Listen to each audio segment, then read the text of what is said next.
Kita sambung pelajaran kimia KSSM tingkatan 4 mengenai formula kimia. Okey, so kita dah tahu format menulis formula kimia macam mana. Dia ada huruf besar ataupun kemungkinan akan ada juga huruf kecil ataupun kemungkinan akan ada juga huruf kecil yang kedua.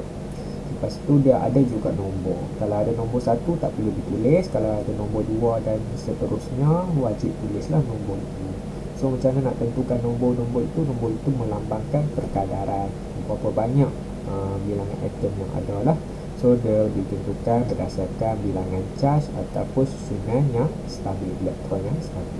So perwakilan ada dua jenis, formula empirik dan formula molekul. Yang selama ini kita beri perhatian lebih adalah pada formula empirik kerana dia menggunakan konsep nisbah teringkas bilangan atom, yang di mana bilangan atom tu adalah mol, bilangan mol. Maklumat dalam soalan akan beri jisim ataupun peratus, kita convert dia jadi mol, bahagi. Lepas tu kita kira nisbah dan kita cari nisbah teringkas jika ada lah. Okey, so kita dah tentukan formula empirik untuk aluminium dan oksigen, dan 3 jenis atom pun kita dah buat, karbon, hidrogen dan oksigen. Lepas tu kita dah tengok juga eksperimen menentukan formula empirik bagi magnesium oksida. So untuk pengetahuan, magnesium adalah logam yang reaktif terhadap oksigen. So susunan radasnya adalah seperti yang ditunjukkan lah, menggunakan mangkuk pijar dan pemanasan secara direct terus, direct dengan oksigen. So kita dah tunjukkan juga pengiraan dan langkah-langkah yang diperlukan. Maka persoalannya di sini, kalau kita ada satu logam yang kurang reaktif tapi kita nak tentukan juga formula empiriknya, so macam mana kaedahnya? Sebab kita tahu dia susah nak bertindak balas dengan oksigen yang dia kurang reaktif. So jawapannya adalah, kaedahnya adalah seperti di bawah ini. Kita menggunakan kaedah penurunan. So nama kaedah ni adalah kaedah penurunan. Kaedah penurunan melalui hidrogen.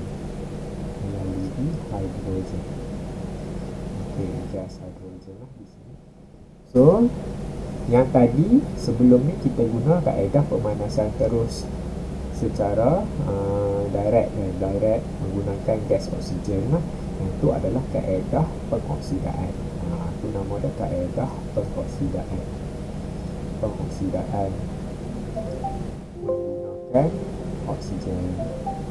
Menggunakan oksigen. Sekarang ni kita nak guna hidrogen. Di situlah simbolnya. So terbaliklah, kita penurunan. Bila penurunan maksudnya kita dah ada siap-siap kukul 2 oksida ni. So kita dah ada kukul 2 oksida ni. So kita letakkan di sinilah kan oxide of metal M ni, ataupun oksida logam M tu adalah kukul 2 oksida, ataupun apa-apa logam oksida yang kurang reaktif kita letakkan. So kita ada perahu porselin. Dia adalah kertas porselin.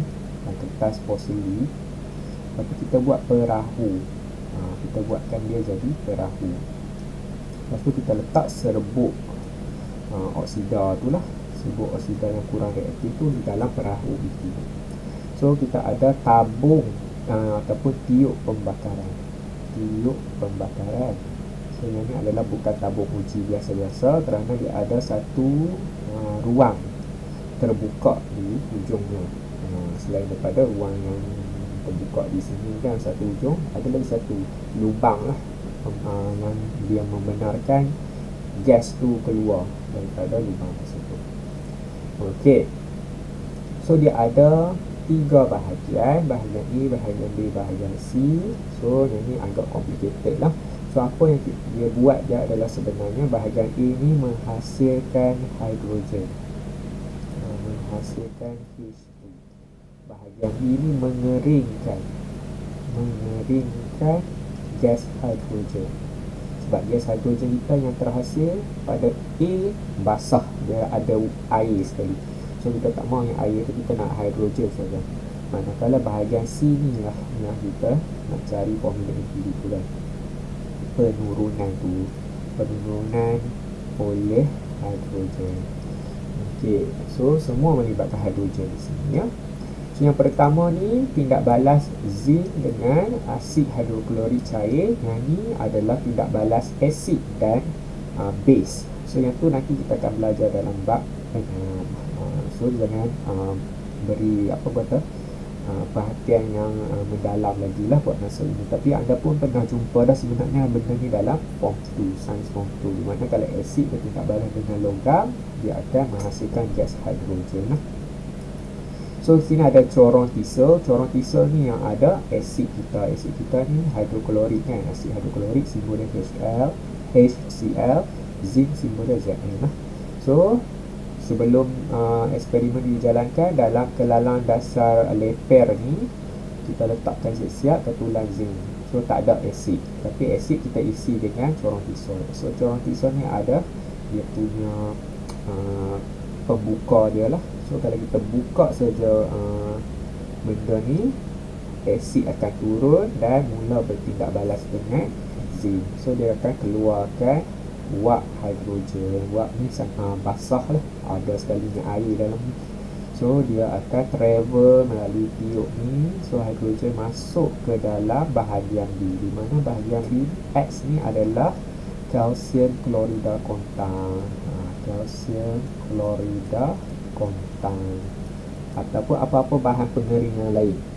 Tak semestinya kalsium klorida kontan, tapi ini sebenarnya kalau anda pernah jumpa bahan-bahan, contohnya kasut ke, ataupun benda yang dimana kita nak benda tu kering, so dia ada paket kecil je warna putih, dalam tu macam ada biji-biji.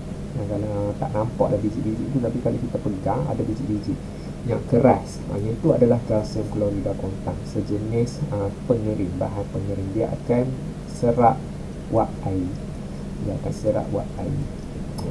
So dekat sini hidrogen kita terpaksa melalui kalsium klorida kontan ini. So wap-wap air yang ikut sekali akan diserap, manakala hidrogen kering yang akan keluar. So kat sini nampak tak hidrogen kering. So hidrogen kering ni akan keluar dan masuk ke dalam tiup pembakaran. So kita tak buat lagi pemanasan, kita biarkan hidrogen kering ni berlalu buat seketika waktu. Biarkan dia flow, tak ada lagi api pun kat ujung, biar dia flow saja, sehingga kita buatlah dalam masa 2 minit ke 1 minit ke 2 minit, biarkan dia flow dan biarkan dia mengalir. Selepas itu kita test dekat hujung sini, ambil tabung uji, kita perangkapkan gas hidrogen dalam ni, tutup dengan ibu jari. Lepas tu kita uji dengan kayu uji. So ni adalah kayu uji menyala. Kita nyalakan kayu uji tu, so dia ada api, masukkan ataupun dekatkan dengan mulut tabung uji yang ada gas hidrogen itu. Okey, so kalau ada bunyi pop, dia akan menghasilkan bunyi pop, maka biarkan lagi gas hidrogen ini mengalir sehingga kita tak ada bunyi pop tu lah. Bila tak ada bunyi pop, kita boleh nyalakan api.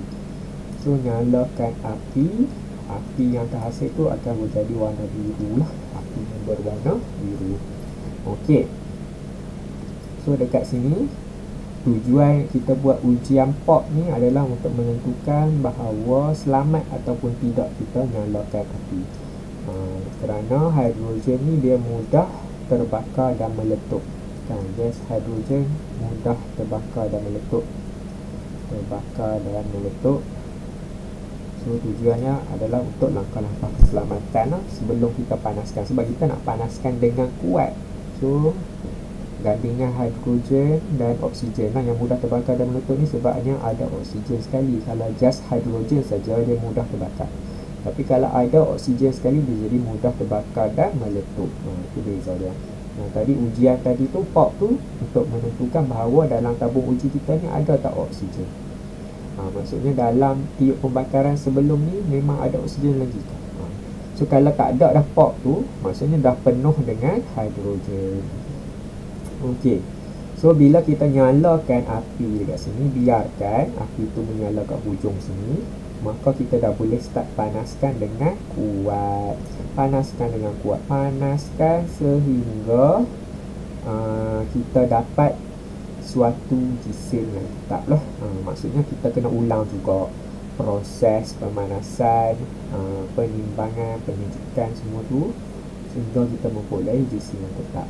So dia akan ambil masa lama jugalah dekat sini, lebih kurang 10 ke 20 minit jugalah untuk dapatkan result yang terakhir itu.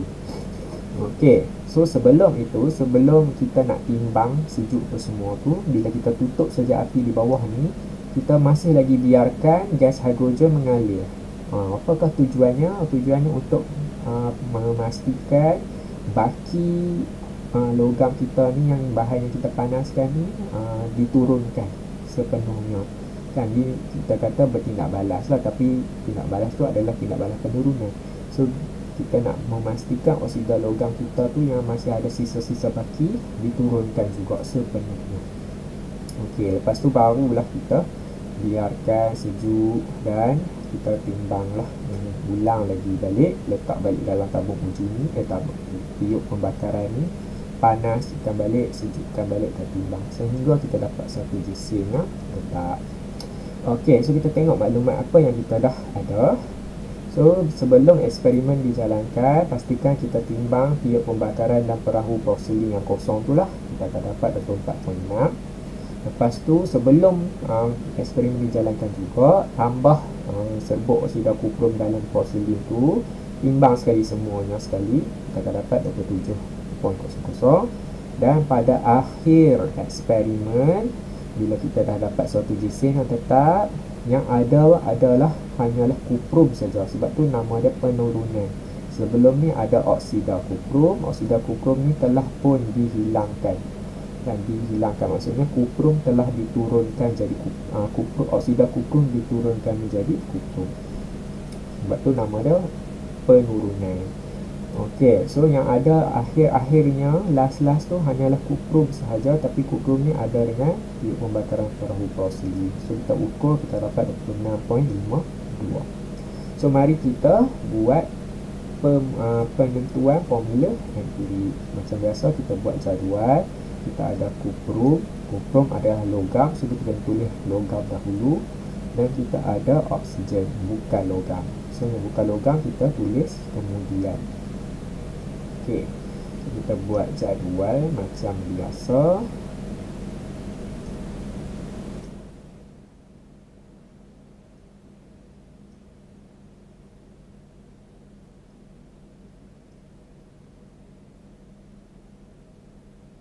Okey, so maklumat apa yang soalan kena bagi? Maklumat jisim atom relatif ataupun jisim molar. So kita tulis jisim molar dekat sebelah sini, jisim atom relatif bagi kuprum adalah 64, oksigen adalah 16. Soalan kena bagilah maklumat ni. Okey, so jisim dulu, maklumat jisim dalam gram kuprum. So kita cek balik maklumat yang kita ada. Jisim kuprum adalah di sini. So kita nak kuprum, kita tak mau perahu dengan tiup ni, so kita kena buang maklumat yang kita nak pangkah ni. Adakah maklumat itu di atas? Ada kat sini, tiup dengan perahu. So ada right dan pangkah, maka 26.52 ni tolak dengan 24.6. So 26.52 tolak 24.6. So, kita akan dapat jawapan 1.92 gram.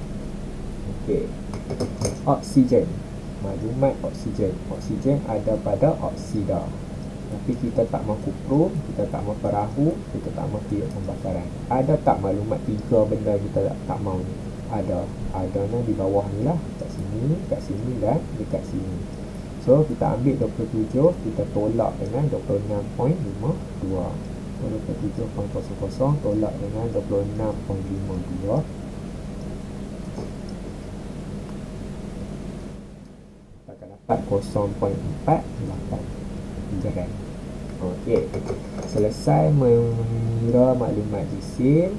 kita kira bilangan mol. Bilangan mol. Ingat bilangan mol kena bahagi. So, bilangan mol 1.92, gisingnya bahagi dengan gising molar, kuprum 64. Sebelah 0.48 bahagi dengan 16. So 1.92 bahagi 64, kita akan dapat 0.03. 0.48 bahagi 16, kita dapat 0.03 juga. Okay. Mol. Seterusnya adalah nisbah mol. Nisbah mol. So, nisbah mol kita kena bahagi dengan mol yang paling kecil. Disebabkan dua-dua 0.03, so tak ada makna lah. Bahagi jugalah dengan 0.03 aja. So dapat 1 sini pun 0.03 bahagi dengan 0.03, kita akan dapat 1. Last sekali adalah nisbah teringkas. Nisbah mol teringkas. Okey, cek adakah 1 dan 1 sudah berada pada keadaan paling ringkas? Ya. Kalau nombor sama, ingat memang dah ringkas, tak perlu nak buat apa-apa, salin saja baliklah nisbah satu-satu dulu. Okey, maka kita dah bersedia untuk menentukan formula empirik. So formula empirik, tulis kuprum dahulu, kuprum, lepas tu oksigen. Kuprum 1, oksigen 1. Ingat, 1 tidak perlu ditulis.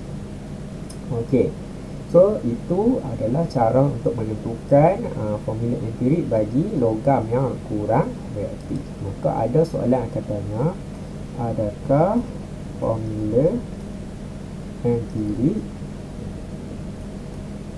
magnesium oksida boleh ditentukan menggunakan kaedah di atas. Okey, itu soalannya. So kalau dikata terangkan jawapan anda itu, so sama macam yang sebelum ni. Yang sebelum ni jawapan dia tidak kan. Kalau kita nak guna kuprum 2 oksida untuk kaedah magnesium oksida, kita guna kata-katakan tidak sebab kuprum tu kurang reaktif. Yang ni pun jawapan lebih kurang sama juga, tidak, tetapi bukan kurang reaktif. Logam magnesium lebih reaktif terhadap oksigen berbanding hidrogen. Sebab kita guna hidrogen, walaupun memang kita nak tentukan kuprum, tapi hidrogen tu yang sebagai ejen dia, ejen penurunan dia. So nak bertanding dengan hidrogen lah dekat sini. Yang sebelum ni hidrogen bertanding dengan kuprum. So kalau kita ada siri keaktifan logam sini, hidrogen di atas lah. So hidrogen bertanding dengan kuprum. Tapi sekarang ni magnesium bertanding dengan hidrogen. So magnesium duduk di atas. So hidrogen tak boleh ambil oksida daripada magnesium sebab hidrogen kurang reaktif. Magnesium yang lebih reaktif. So tak boleh lah kat sini, memang tak boleh guna alat radas tadi tu, susunan radas. Okey, itu saja daripada saya. Sekian, terima kasih.